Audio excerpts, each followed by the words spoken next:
Bien, entonces veníamos planteando que Terman y Goddard, que es un autor que nosotros no estudiamos, pero que está mencionado también en el capítulo de Gould, venían sosteniendo una concepción hereditarista de la inteligencia, ¿no?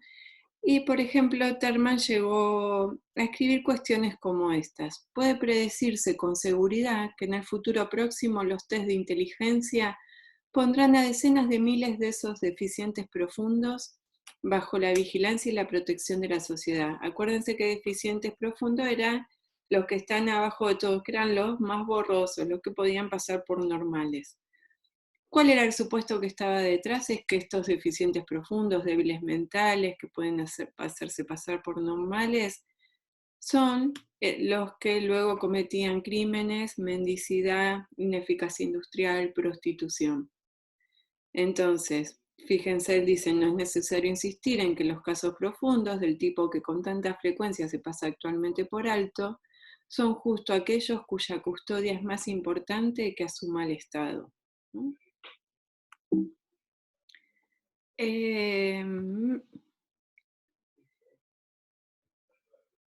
Acá estamos viendo la estrecha vinculación que hay entre intereses sociales y desarrollos de teorías psicológicas y de tecnologías psicológicas. Los test mentales son una tecnología psicológica que está basada en ciertas teorías psicológicas. Es decir, Terman va a definir a la inteligencia de una manera, Binet la va a definir de otra manera, Binet va a decir estos test no miden la inteligencia, Terman va a decir estos test miden la inteligencia y esa inteligencia además es innata, es inmodificable.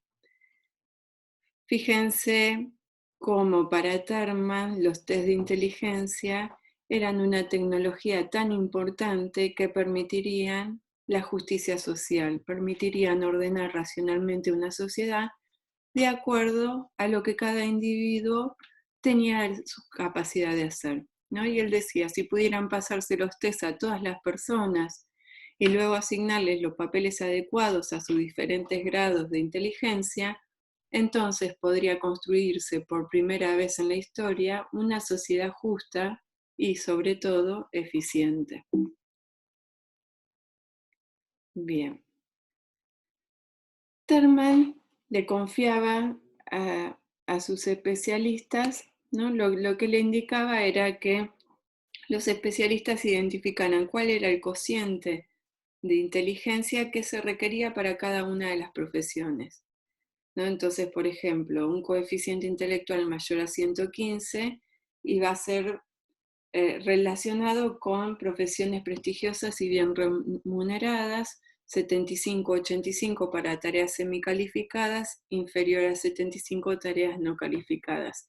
El sueño de Terman era la aplicación de un test masivo a toda la población, de acuerdo al puntaje que se obtenía en el test, era el trabajo que cada uno merecía, porque su capacidad interna, su capacidad intelectual, les iba a permitir desempeñarse con éxito en eso.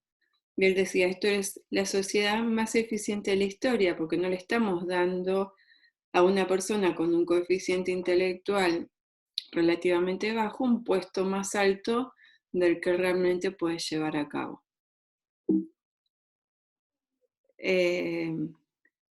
Bueno, entonces, ¿cuáles serían los supuestos para ir cerrando esta presentación, primera presentación de la unidad? Los supuestos generales detrás de los test de inteligencia. En primer lugar, retomando una discusión que tuvimos en la unidad 1, esta discusión de si la psicología es una ciencia natural, que debe seguir el modelo de las ciencias naturales, como la física o la química, o si es una ciencia social o humana. Aquí, en la psicometría, nosotros nos encontramos con una corriente de psicología que sostiene una concepción de ciencia natural, es decir, va a seguir los principios y métodos propios de los que se utilizan en las ciencias naturales. Se va a basar en la estadística y va a buscar de esta manera la medición de las poblaciones y la ubicación de cada individuo dentro de un rango, ¿no? Es decir, podemos medir a un conjunto de la población y ubicar esas poblaciones de acuerdo a su posición de más o menos inteligencia. Por otro lado, vemos algo que estamos muy acostumbrados, pero pongámonos a pensar un poquito. ¿Qué quiere decir un coeficiente intelectual de 164, como creo que dice Sheldon, un personaje de una serie de Big Bang Theory que quizás algunos de ustedes tienen? ¿Qué quiere decir un número? Se está cuantificando un aspecto de nuestro mundo íntimo propio y de nuestras funciones cognitivas, de nuestro mundo mental, ¿no? También está la idea de medición. Se cree que es posible medir la cantidad o la magnitud de esta capacidad mental en cada una de las personas, ¿no? Basa en una supuesta objetividad y que los datos son replicables, es decir, que si ese se vuelve a administrar con variaciones científicamente diseñadas, los datos va a dar lo mismo. Y también los test de inteligencia suponen la artificialidad del contexto de medición. ¿Qué quiere decir esto? Que un test de inteligencia, para que sea válido, tiene que ser respondido un individuo encerrado en una habitación, respondiendo a las consignas que fueron diseñadas por otra persona, que para la otra persona podrían ser motivadoras, interesantes, cercanas a su entorno de referencia, y que para esta persona no. La artificialidad se refiere a esto, que en los test de inteligencia, este mundo mental, no se estudian los contextos habituales y cotidianos en los cuales las personas se desenvuelven, sino que crean un contexto artificial de medición. Tengan en mente esto para relacionarlo con el concepto de hombre abstracto, sobre el que vamos a volver en un par de minutos. Dos cuestiones más. Ustedes tienen en la guía de lectura del texto de Gould que identifiquen la falacia de la cosificación y del hereditarismo en la que cae en que caracteriza, según Gould, al uso que hace Terman de los test de inteligencia, ¿no? Gould lo que dice es, ojo, yo no critico los test de inteligencia de por sí. Es más, dice él, en el caso de un hijo mío, ha sido de mucha utilidad para mostrar formas de utilización de diferentes facultades mentales que tiene mi hijo y dónde convenía trabajar, en qué sentidos y en el otro. Él no critica el instrumento, sino critica el tipo de usos que se han hecho del instrumento por parte de algunas personas. El caso que nosotros estudiamos es el de Lewis Terman. Lewis Terman, con su propuesta de uso de test de inteligencia, cae en dos falacias: la falacia de la cosificación y la falacia del hereditarismo. Léanlo, ambas falacias, y cualquier cosa conversamos en los próximos encuentros acerca de dudas. Relacionen la falacia de la cosificación con esta parte del texto de Stecher que leímos en la unidad 1, que lo que dice Stecher es dejar atrás un naturalismo ingenuo que asume que la psicología encuentra sus objetos en el mundo natural y que las categorías psicológicas son un reflejo de la arquitectura universal de la subjetividad humana. Esta perspectiva naturalista, ¿no? Eso piensa en la cosificación como este naturalismo ingenuo. Asume que los objetos en que los psicólogos se concentraron sucesivamente, como las sensaciones, las diferencias individuales o el comportamiento, ya existían en el mundo natural antes de que los investigadores psicólogos aparecieran en escena, en cierta forma como bellas durmientes en espera de sus príncipes. Eso lo leyeron ustedes en Stecher. O más adelante dice, los objetos como la inteligencia, la personalidad, las actitudes, no se dan en la naturaleza como materias dadas, sino que son objetos teóricos producidos por los psicólogos para intentar aprender y dar cuenta de un cierto ámbito de la realidad y la experiencia de los sujetos. Traten de pensar estas dos citas de Stetcher en relación a la falacia de la cosificación de la que va a hablar Gould. Y el segundo punto que yo les decía, que me interesa que trabajen en la guía de lectura, es que hagan un contrapunto entre las posiciones de Terman por un lado y de Binet por el otro, ¿no? Entonces yo en esta filmina o PowerPoint que les estoy mostrando, lo agrupé como el grupo de los hereditarismos y el grupo de los adversarios del hereditarismo. ¿Qué sucede con propuestas como las de Terman y qué sucede con propuestas como las de Binet? Traten de hacer ustedes ese ejercicio a partir de la lectura del texto. Y como forma de cierre de la presentación de esta clase, miren, ya se puso de noche mientras se iba dando la clase, algunos problemas actuales para reflexionar. Seleccioné 3. El primero es el DSM-4, que en realidad estuve buscando para poner el DSM-5, que tiene una nueva forma de denominación de los retrasos mentales, pero no lo conseguí. El DSM-4 es como una versión anterior que no es muy vieja, tampoco tiene unos pocos años. El DSM-4 es el manual de las enfermedades mentales, el manual para el diagnóstico de las enfermedades mentales. Y fíjense cuáles son los criterios que establece para el diagnóstico del retraso mental. Por un lado, dice, punto A, capacidad intelectual significativamente inferior al promedio. ¿Cuál era el promedio? ¿Se acuerdan? Entonces dice, un coeficiente intelectual aproximadamente de 70 o inferior en un test de coeficiente intelectual administrado individualmente. Ese es el punto A para diagnosticar un retraso mental. En la actualidad, en vez de retraso mental, se llaman trastornos intelectuales del desarrollo. Pero es lo mismo, sigamos con esta línea. Punto B. Déficit o alteraciones de ocurrencia en la actividad adaptativa actual, eficacia de la persona para satisfacer las exigencias planteadas para su edad y su grupo cultural, en por lo menos 2 de las áreas siguientes: comunicación personal, vida doméstica, habilidades sociales interpersonales, utilización de recursos comunitarios, autocontrol, habilidades académicas, funcionales, trabajo, ocio, salud y seguridad.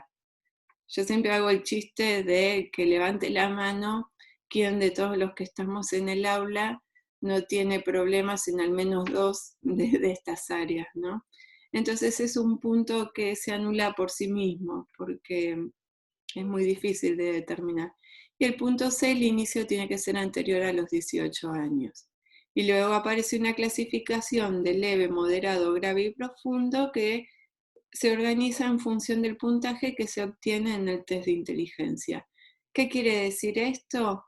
Que el único criterio que en el fondo se utiliza para diagnosticar el retraso mental de una persona es la aplicación de esta tecnología psicológica que estuvimos estudiando, que no tiene la verdad, no es el ejemplo de la objetividad, sino que es un desarrollo humano más que busca aportar elementos para comprender a los individuos, pero que ha corrido el riesgo de ser vendido como que es un criterio de verdad y único, ¿no?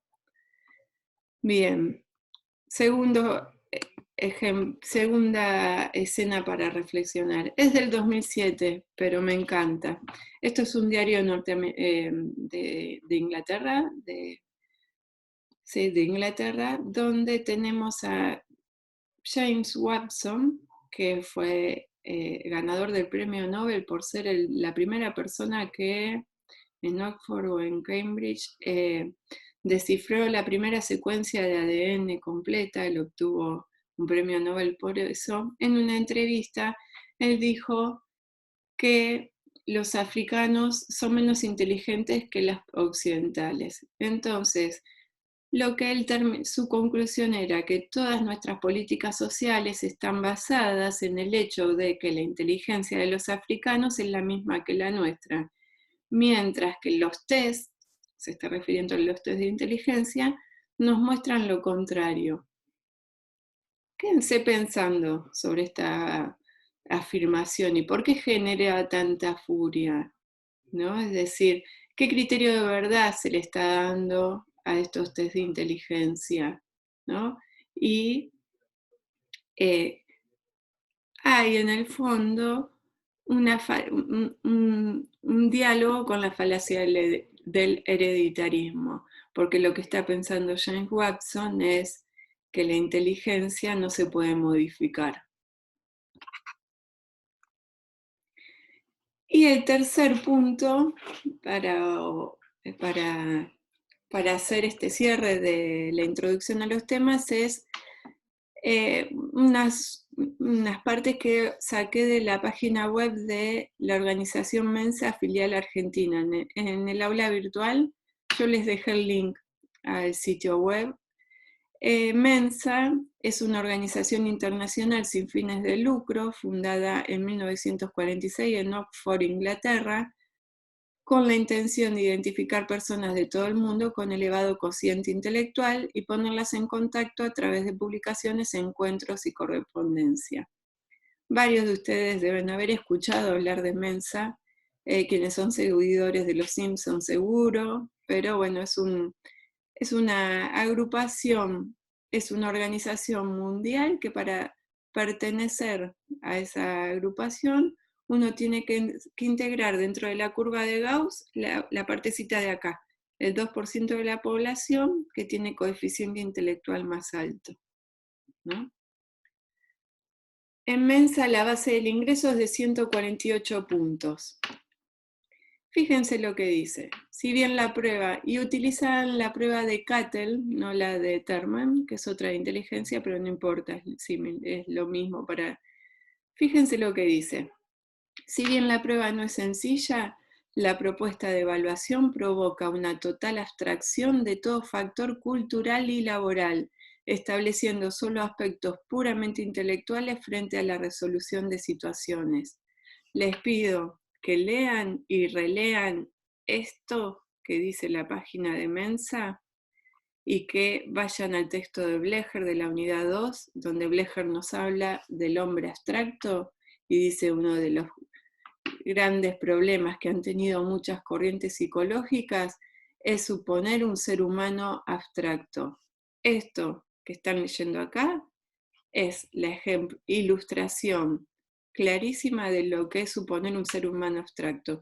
Suponer un ser humano abstracto es suponer un ser humano abstraído de las condiciones concretas de su existencia, de su historia pasada, de su presente y de sus posibilidades de futuro, ¿no? Que es lo que una de las tipos de concepciones de ser humano que Blecher va a cuestionar dentro de la psicología. Bueno, y para finalizar, si bien no es un test de inteligencia, sino que es una evaluación, siempre me gusta buscar alguna de estas que circulan en internet. Acá tenemos, si fuera un test de inteligencia, este alumno sacaría 0 en el coeficiente intelectual. Por ejemplo, la primera pregunta dice, ¿en qué batalla Napoleón murió? Y el alumno responde en la última que dio. Cuando fue firmada la Declaración de la Independencia y el alumno, perdón, cuando no, ¿dónde fue firmada la Declaración de la Independencia? Y el alumno dice al final de la página. La tercera, el río Ravi circula en qué estado? Y el alumno responde en estado líquido. Es decir, son respuestas que pueden dar cuenta de un mundo interior, de un mundo intelectual, mental, muy rico, muy, muy variado, de mucha creatividad, con mucho humor, ironía también, pero que en un test de inteligencia, unas respuestas de este tipo lo que nos dirían es que la persona posee un retraso mental. La persona se ubica por debajo de lo que se considera normal. Bueno, seguimos entonces, tienen que leer los 2 textos de la unidad, tienen las guías de lectura y vamos a proponerles participar en los foros con una actividad y con un espacio para dudas y consultas a medida que van leyendo los textos. Buena semana.